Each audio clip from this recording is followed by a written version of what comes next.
भोले बाबा जोगिया हो मोरे राम।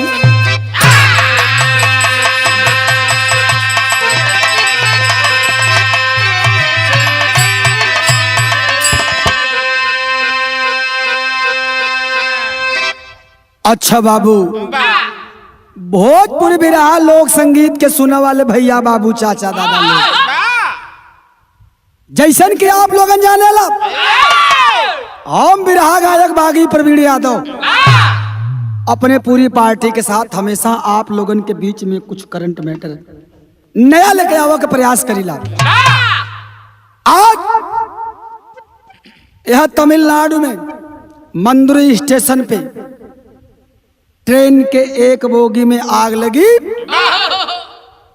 और 10 लोग काल के गाल में समा गए। दुख की बात यह है साथियों कि जो 10 लोग मौत के मुंह में चले गए वो राम भक्त थे। लखनऊ से एक बोगी बुक करा करके और रामेश्वरम जा रहे थे दर्शन करने के लिए, जहां रावण को मारने के बाद भगवान मर्यादा पुरुषोत्तम श्री रामचंद्र जी ने जा करके अपने पापों को धोए थे। उतनी बड़ी धर्मधारी धरती पर भगवान श्री रामचंद्र जी के श्रद्धालु जा रहे हैं दर्शन करने के लिए रामेश्वरम।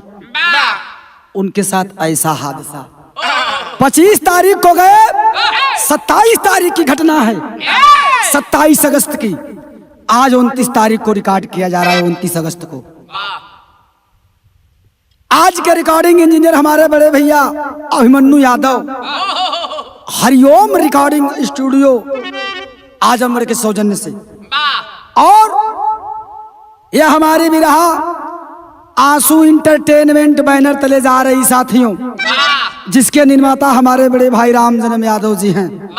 और आशीर्वाद मिला है आदरणीय बिरहा के बड़े जाबाज कलाकार हम लोगों के आदर्श हैं बड़े भैया कल्पनाथ यादव, बिरहा गायक आजमगढ़। विशेष सहयोग रहा है बड़े भैया बेचू यादव, रंजीत यादव, लोरिक यादव, जितेंद्र यादव, वकील साहब और तमाम कवि हृदय, और हमारे दूरदीन के साथी बड़े भैया यादव क्लॉथ स्टोर के मालिक शेषनाथ यादव, बिलरियागंज आजमगढ़, अशोक यादव, हरकेश यादव, तमाम साथी सहादुर यादव। बहुत बहुत धन्यवाद देता हूं आप लोगों को। कवि जी बिरहा में भूमिका के तहत लिखे क्या का लिखा भैया?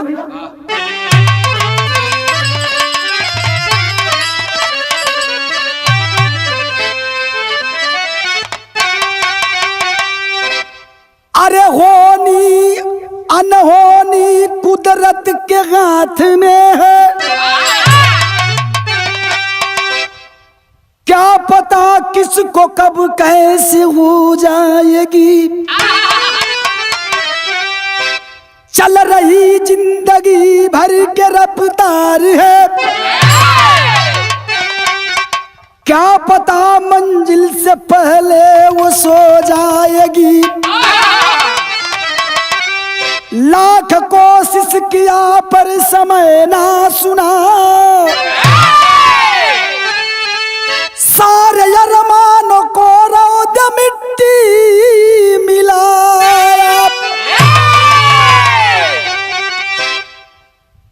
अश्क आंखों में भर कर के इंतजार था,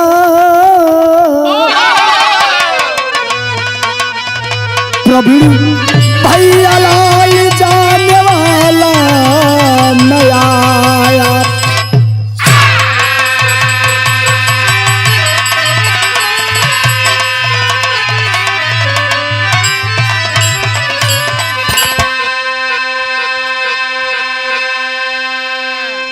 वाह बारे कवि जी डॉक्टर भैया लाल यादव जी। अश्क आंखों में भर कर के इंतजार था, प्रवीण भैया लाल जाने वाला न आया। मुन्ना बिरहा की शुरुआत होती है एक लाइन कव्वाली का टुकड़ा सुनो। प्रवीण यादव सीधे सीधे ज्योति सरगम से कहत हम सुनो। ये हमन का जौन जंगी मुकाबला है ना फरिया जाए कितना पानी है। कैसे बाबू?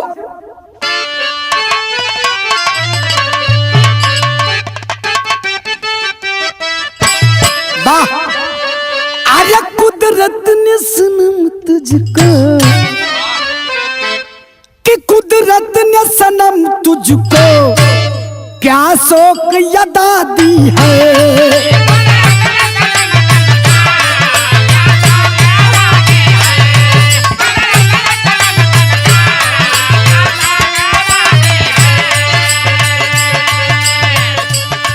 कुदरत ने सनम तुझको क्या शौक अदा दी है।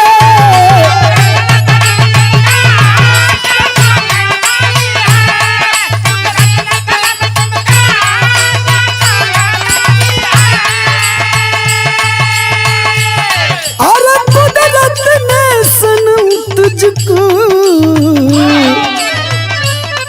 क्या शौक अदा दी है। आंखों में दिया जादू, आंखों में दिया जादू, जुल्फों में हया दी है। क्या बात है?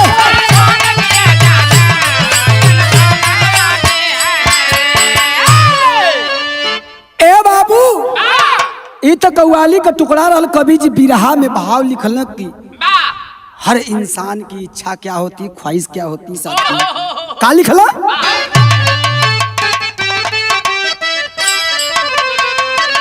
हर सपना जो सजा सपना, कि सपना जो सजा सपना, सपना ही घिनौना है।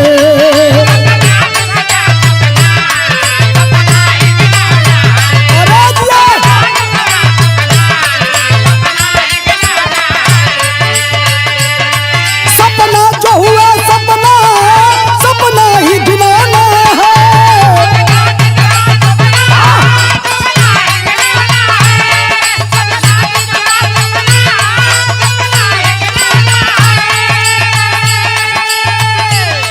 ओ सपना जो हुआ सपना,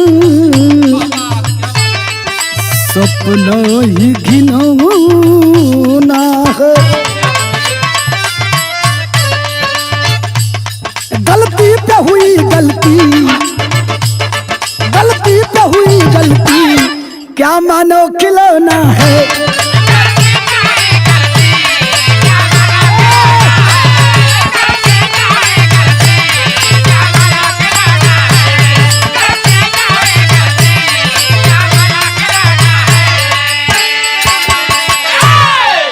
ए बाबू, सपना जो सजा सपना, सपना ही घिनौना है।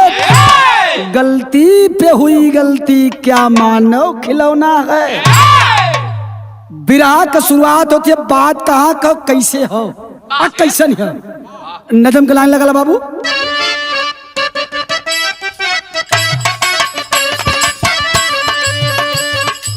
लिखा जो किस्मत में करम का लेखा जोखा है।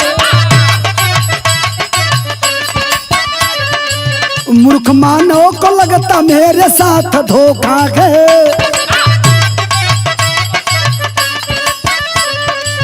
भाव भक्ति भजन में जिंदगी का खेला है। माया के मेला में जाना सबको अकेला है।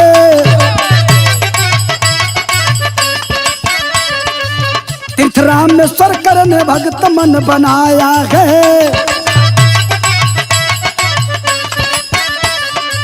भसी मटूर अंट बेल्स बुक करवाया है।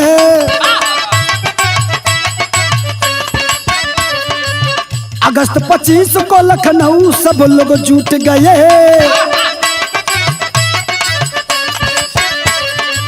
भक्त भगवान की भक्ति में वहीं लूट गए।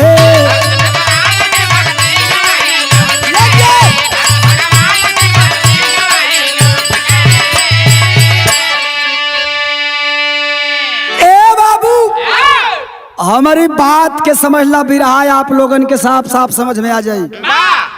यही 25 तारीख के 25 अगस्त के वसीम टूर एंड ट्रेवल्स से जा करके लोगों ने टिकट बुक करवा लिया।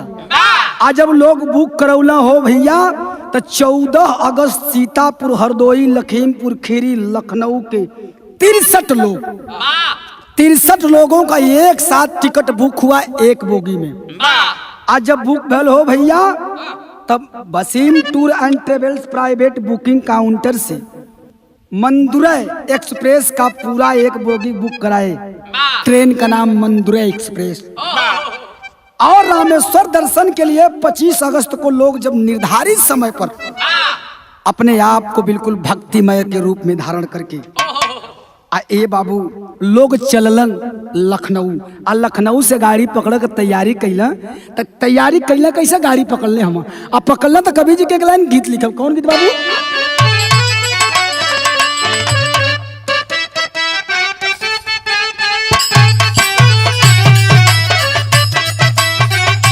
वह गीत ए ज्योति तोहरी मती कौनो मेहरारू अपना मन से धू के बुलावतिया कलो भी तू नइखे नहीं करत। एगो काम कर का कहे आजुए गाड़ी धोली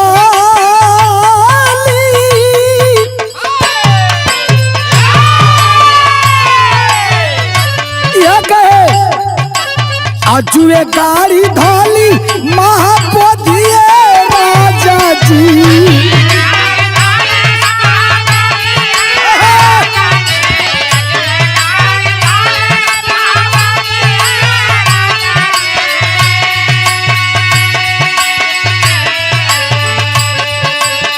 आजुए गाड़ी धोली महापोधी राजा जी। सुते के मनवा कर रउआ गोदिए राजा जी। बारे शर्मा जी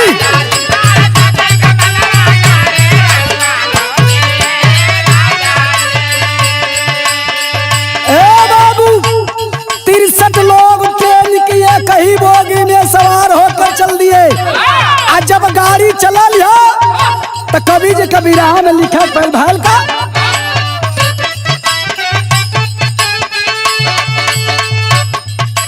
डिम डिम डमरू बाजल ट्रेन दर में नवाये भाई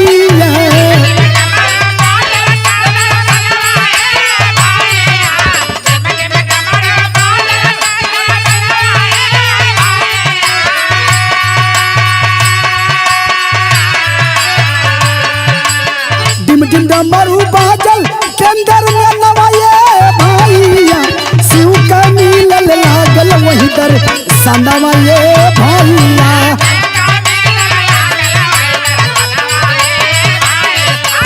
शिव का मिलल लागल वही दर।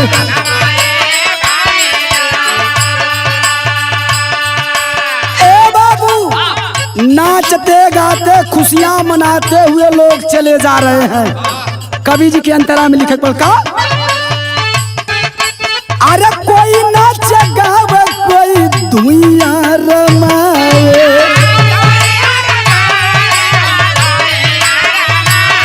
बाबा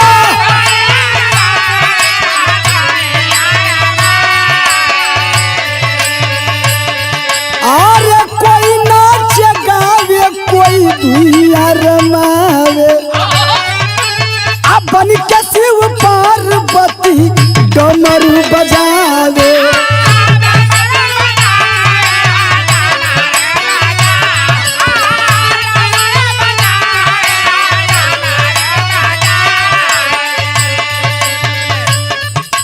रतिया बीतल हो गयल बिहनवा ये भाई।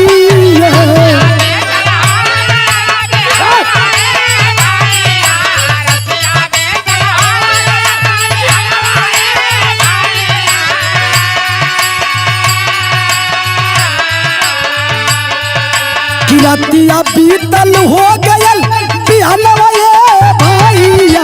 शिव का मिले लागल वही दर सनवा ये भैया।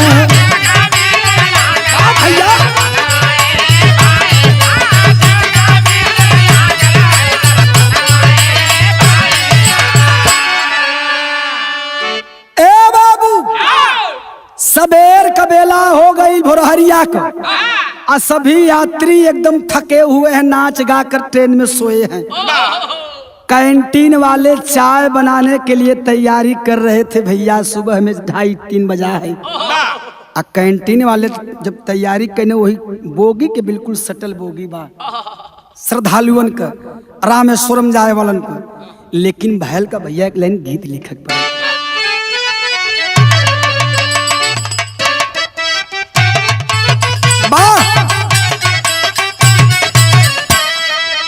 वह गीत है देखबू जो थी कौनो मन से धू तनी ढेर सबेर ले सियाल है मेहरारू कलय जी सबेर हो गया भागा जल्दी भरे। अब हट्टा का है ना, लेकिन कहला कैसे भाव में कहला का कहला कि साझे बोल चिरई अरे सबेरे बोल मोरवा कोरवा छोड़ी दा राजा जी, कोरवा छोड़ी दा राजा जी, बैल भोर भी न सरवा कोरवा छोड़ी दा राजा।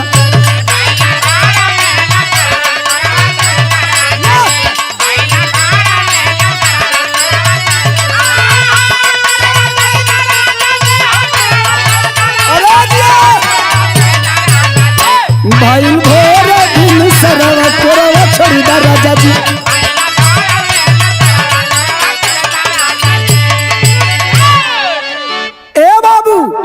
ई त गीत का लाइन हल कवि जी बिरहा में लिखत हूँ भैल का मुन्ना। अरे भैले ना बिहान या महिला उकेला सपनावा डिम डिम बाजे डमर, डिम डिम बाजे डमर, दी है अड़भंगी दर्शनवा डिम डिम बाजे डमर।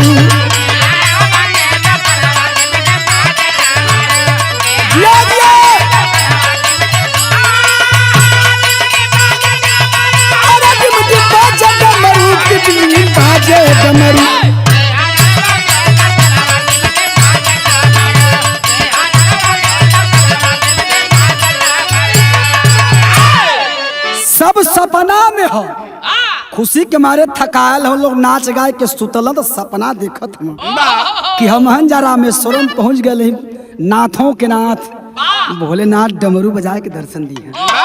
लेकिन कवि जी के लिखक भैल का बाबू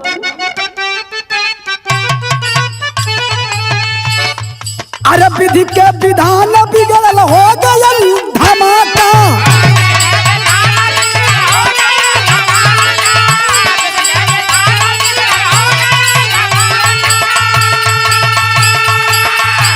एकाएक धमाका हुआ तब कि विधि के विधान बिगड़ल हो गयल धमाका। उठा उठा भैया बाबू दादा उठा चाचा,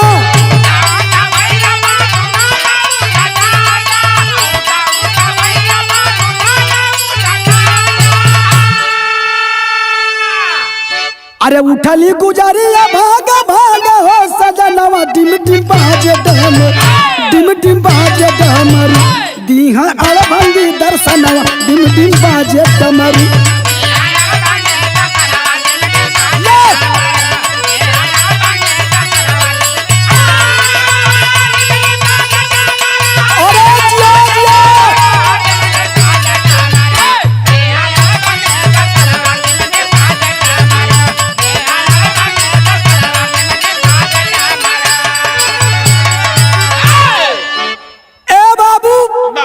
एकाएक धमाका हो गया, सारे लोग जग गए, एक दूसरे के जगह तो भागा भागा भागा भागा, लेकिन पूरे धुआं से कुछ दिखाई ना देता।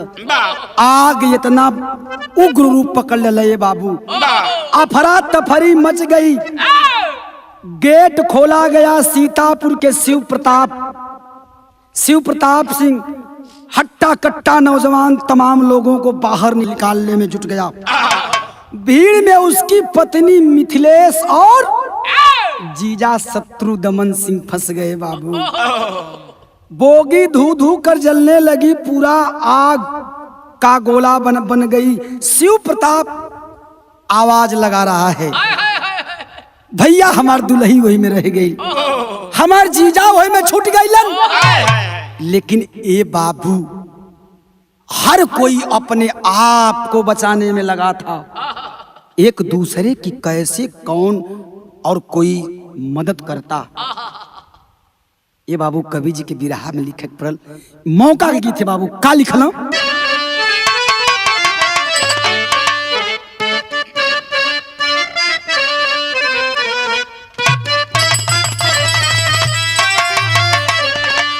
वह गीत है। अरे ये कई माई से कि एक ही माई से जग जामल, एक ही माई से जग जामल, केहू सुखी बा केहू दुखियारी बा, ई वेद बड़ा ही भारी बा।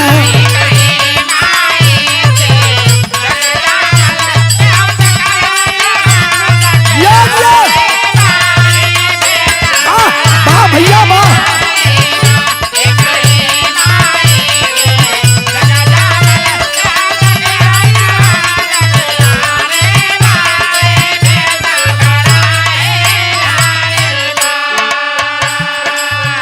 लेकिन ए बाबू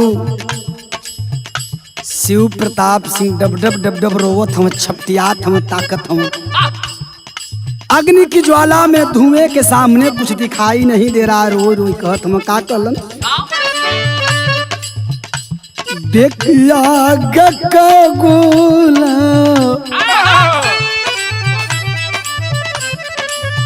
अरे देखिया गक्का गोला हो सौड़ल, देखी आग का गोला हो सौड़ल, आगो समय आइल समैया बा, कतऊ ना लौकत लुगैया बा। ओ समय आइल समैया बा, कतऊ ना लौकत लुगैया बा। हो सौड़ल आगो समय आइल,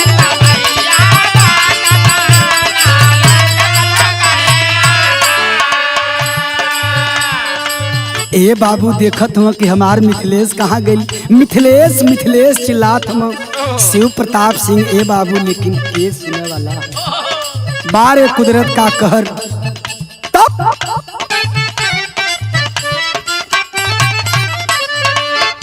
खोजत में कुदई झुलस गईला,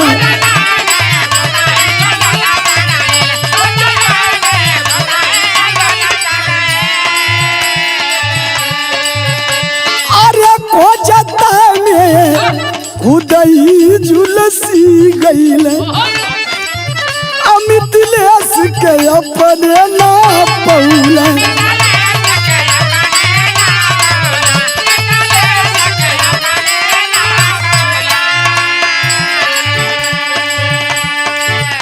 गैरू हता पे अनहोनी बाप,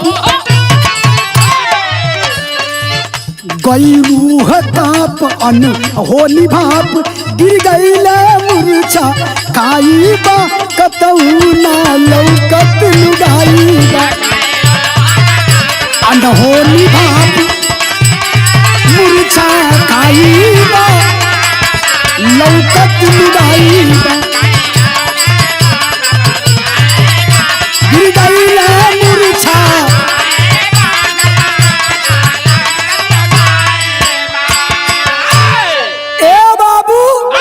अपनी धर्म पत्नी और अपने जीजा को बचाने में वह शिव प्रताप सिंह खुद ही झुलस कर बेहोश हो गए।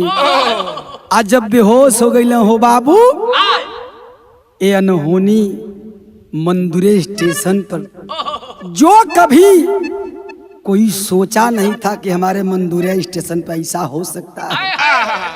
शिव प्रताप सोचत हम बेहोशी हालत में का तो चल भैया टेरी लगाला।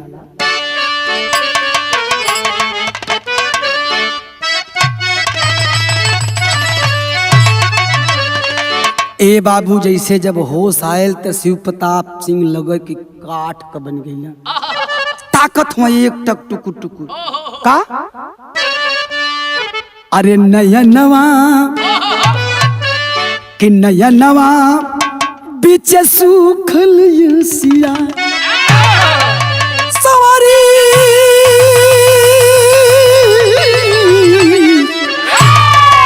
कि नयनवा बीच सूखल हो नयनवा बीच सूखल सिया करनी कौन कमाई बिगड़ल मोर जहनवा यार जहनवा यार जहनवा करनी कौन कमाई बिगड़ल मोर जहनवा नैनवा बीचे सूखल सिया। ए बाबू संसार का हर व्यक्ति जब मुसीबत में होता है तो कहता है ए मालिक केकर बिगड़ली। ए बाबू शिव प्रताप सिंह रोवत हो काठ का भयल हम, लेकिन वहां के दास्तान को देखकर कवि जी का कलम इशारा कैलक का कैले बाबू गिदला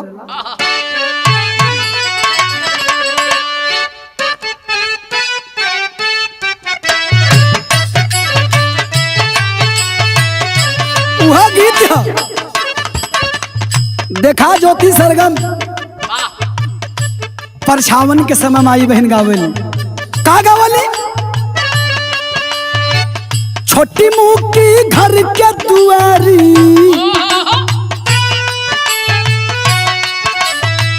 छोटी मुँह की घर के दुआरी लमगर दामाद हो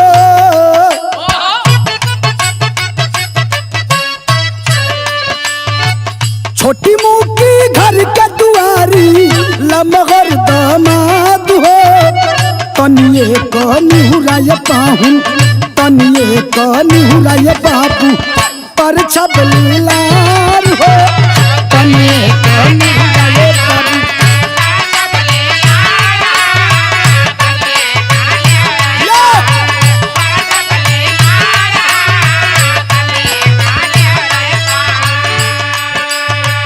गीत के लाइन है कवि जी बिरहा में लिखत हुन।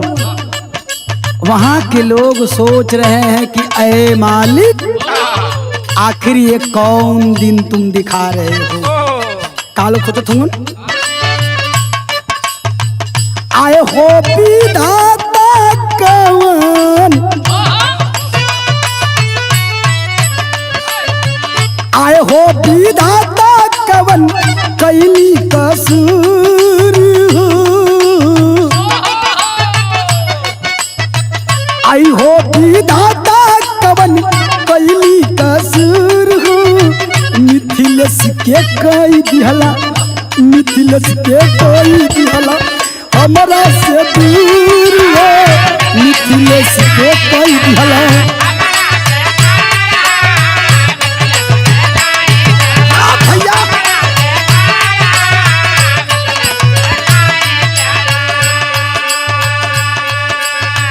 शिव प्रताप सिंह रोवत हो कि ये मालिक कवन करम कमाई बिगड़ल कि आज हमरे जोड़ा से हमको दूर कर दिला। इतना ना आए प्रभु घरवा बचवन के छोड़ के आये ही जैते पूछिए ए पापा मम्मी कहाँ हो घरी हम कवन जवाब दे मालिक। शिव प्रताप पूछत हो सोचत हो का बचवन के देव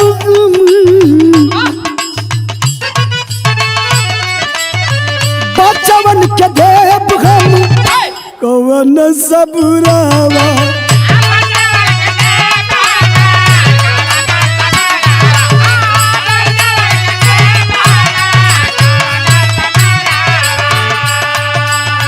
प्रभु ई दुख ढोवले ना ढोई अरे बचवन के देव कवन सबुरवा अब बहिनी के धोई गईल हमरे सबुरवा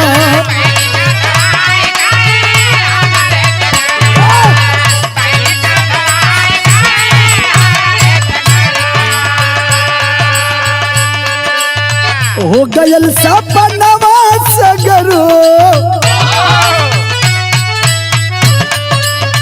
हो गयल सपनवा सगरो सोचल चकना चूर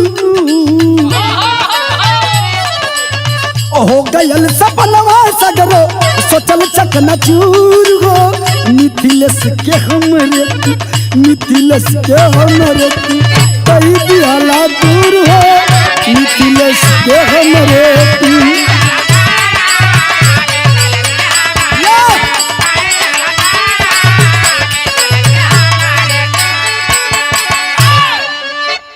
ए बाबू शिव प्रताप वहीं विलाप करके रो रहे हैं कि ए मालिक ए दुनिया के दाता देवों के देव महादेव घरवा जाई वो छोट छोट बचवन से कवन जवाब दे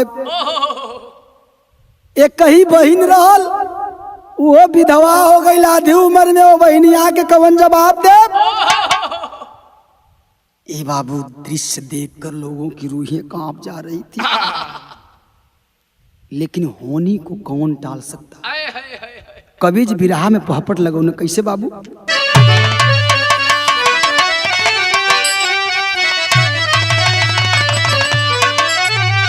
अरे मौत को देखें खड़ी लोग नजरिया डरिया लागले जरी गए लोग भूजल जस मछरिया डरिया लागले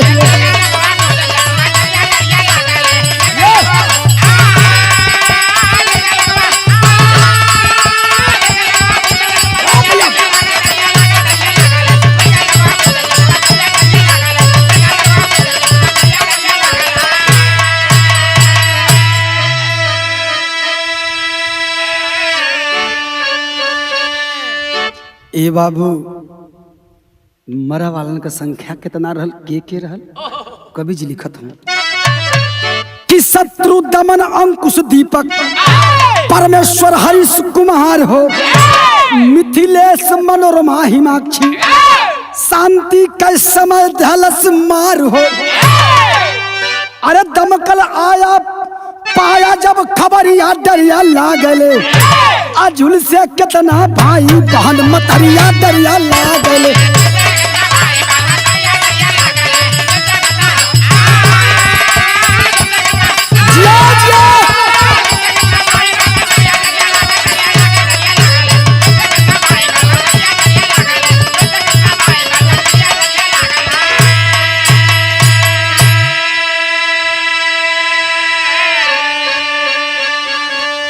ये बाबू यह हादसा तो बहुत बड़ा उग्र रूप धारण किया होता लेकिन यह डिब्बा अलग से जोड़ा गया था इसलिए जब तक दूसरे डिब्बे में आग लगती तब तक सुरक्षा कर्मी फायर ब्रिगेड के साथी स्थानीय लोग आग को बुझा चुके थे ए बाबू हादसा को देख करके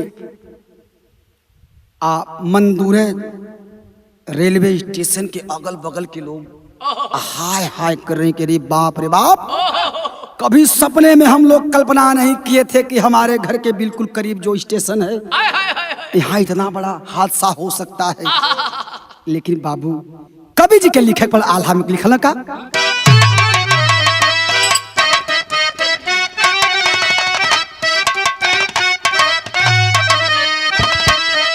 कि जौने विज्ञान से विकास के होले चर्चा भैया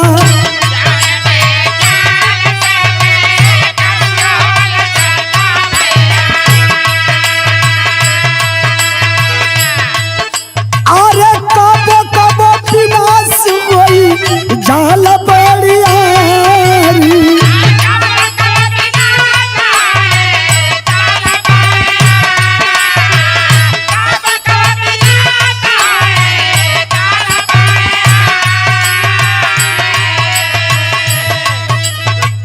छोटी छोटी गलती पे भी यान जो न देवा भैया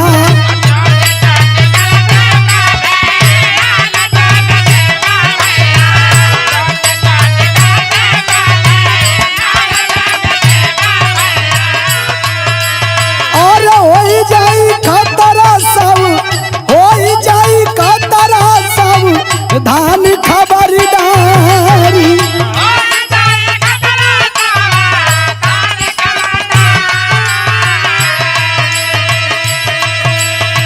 रोज रोज गलती रेला वैसे होत बाटी भैया।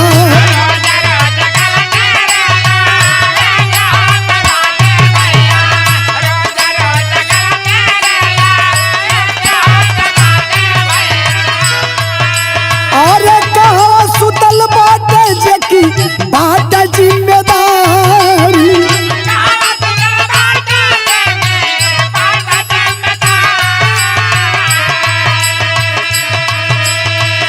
अभिमन्यु भैया आगिया लगल का है, खुलासा हो रहा है कैसे? चोरी से सिलेंडर लाखा नौ में रखायल रहला।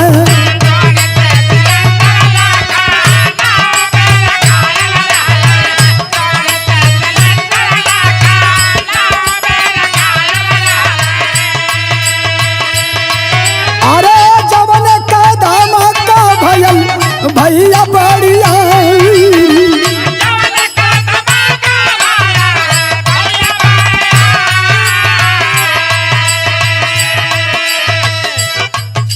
आज श्रद्धा श्रद्धांजलि रुपया दई के बुलावे भैया।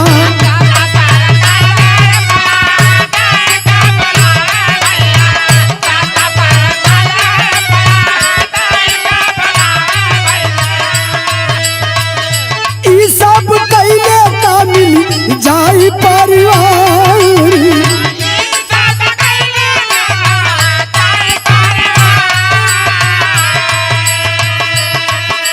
अरे 28 अगस्त के लाश लखनऊ में अइली भैया।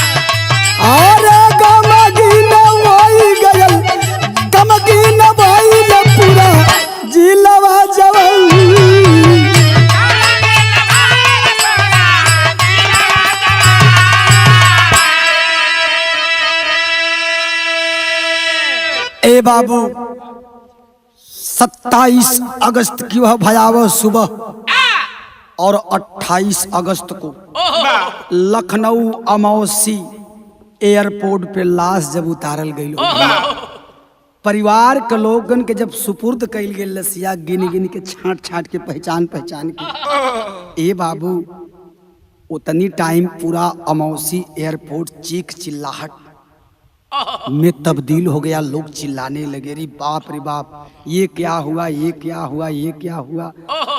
गमगीन आंखों से सब लोग एक साथ सीतापुर, हरदोई, लखीमपुर खीरी, बाराबंकी, लखनऊ बारी बारी सबकी डेड बॉडी भेजी गई। ए बाबू हमारे उत्तर प्रदेश का राजधानी लखनऊ वो दिन पूरे गम के वातावरण में डूब गई 28 अगस्त। लेकिन कुल का बात एक कहे, ए भैया होनी को कौन टाल सकता। शिव प्रताप जब सीतापुर घर पहुंचे, बिटिया दौड़ के आई, पापा के देखलस, लिपट गई। वह सवाल कह दिलस कि जौने से शिव प्रकाश के डर रहल, पूछलस कि ए पापा तू ते आ गईला, मम्मी कहा? कलश के बेटी जवन जवन कहले उ सब तुमके लेके आई, मम्मी के कहा छोड़ देला? कलेजा फट रहा है बाबू शिव प्रकाश का। विधवा बहन लिपट के रो रही है बाबू। लेकिन शिव प्रकाश अपने नन्ही सी बेटी से कलेजे से लगा कर कह रहे हैं, सारे लोग खड़े होकर तमाशा देख रहे हैं। कल है बेटी, ला सुन ला तुम्हारी मम्मी कहाँ है? का कलम भैया?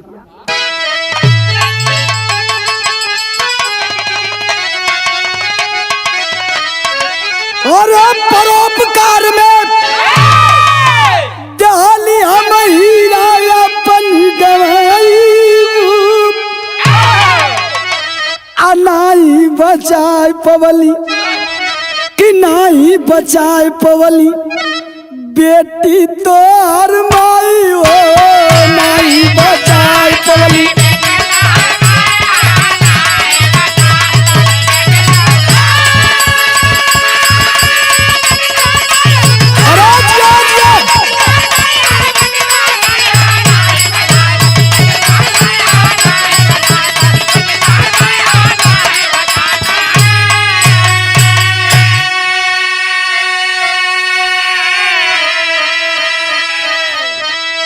ए बाबू शिव प्रकाश के दो बेटा एक कई बेटी कलेजे से लगा के रो रहे हैं।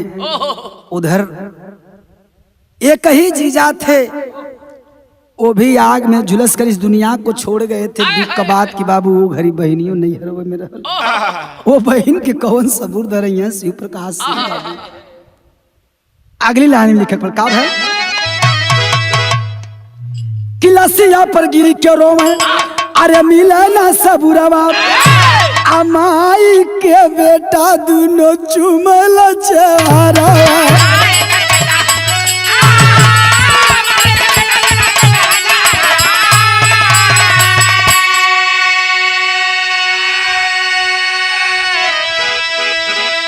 लेकिन ये बाबू बहनिया गईल भाई के छाती से लगा कर रोवत ये कल ए भैया ई जिंदगी ए भागिन का दिन कैसे हो रहा है। शिव प्रताप सिंह कहलन का कहलन कि कैसे का करब बहनी तोहर ससुर विदाई हो आना ही बचाए पवली आना ही बचाए पवली बेटी तोहर माई बनाई।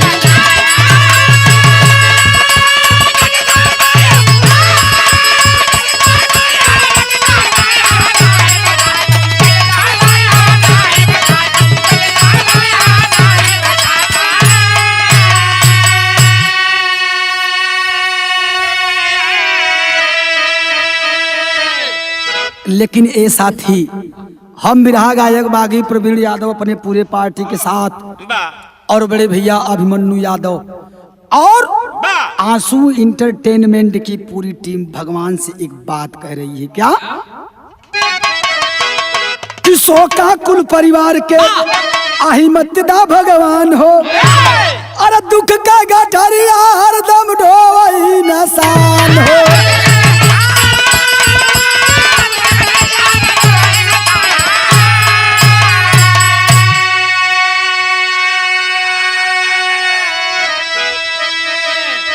श्रद्धा सुमन सबके अरे श्रद्धा सुमन सबके अब सब हिदा चढ़ाई हो नाही बचाए पवली कि नाही बचाए पवली बेटी तो हर माई वो नाही बचाए।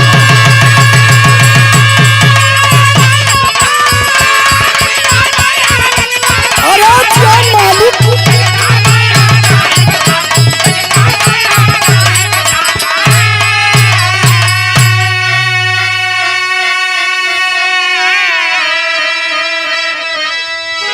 ए बाबू यह हमार बिरहा रहल कितना गावल जा कितना बतावल जा।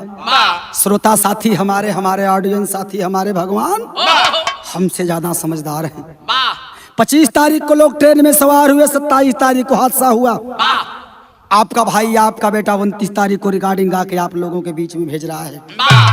और एक ही निवेदन है कि सारे लोग उस शोकाकुल परिवार को सत सत श्रद्धांजलि देकर के उनके धैर्य को बनाए रखिएगा। बिरहा के आखिरी लाइन बाबू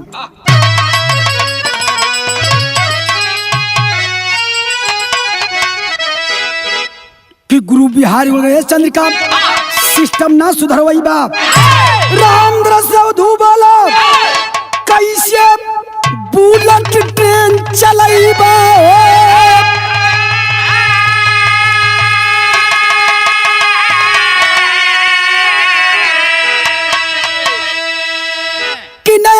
पीछे सूखल हसिया नयनवा पीछे सूखल हसिया तब प्रवीण भैया लाल बिरहा में तेरे बसिया नयनवा पीछे सूखल हसिया।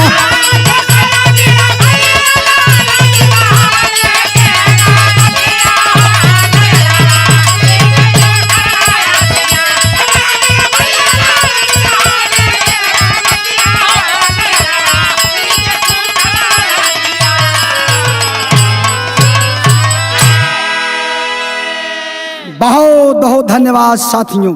जय हिंद जय समाजवाद।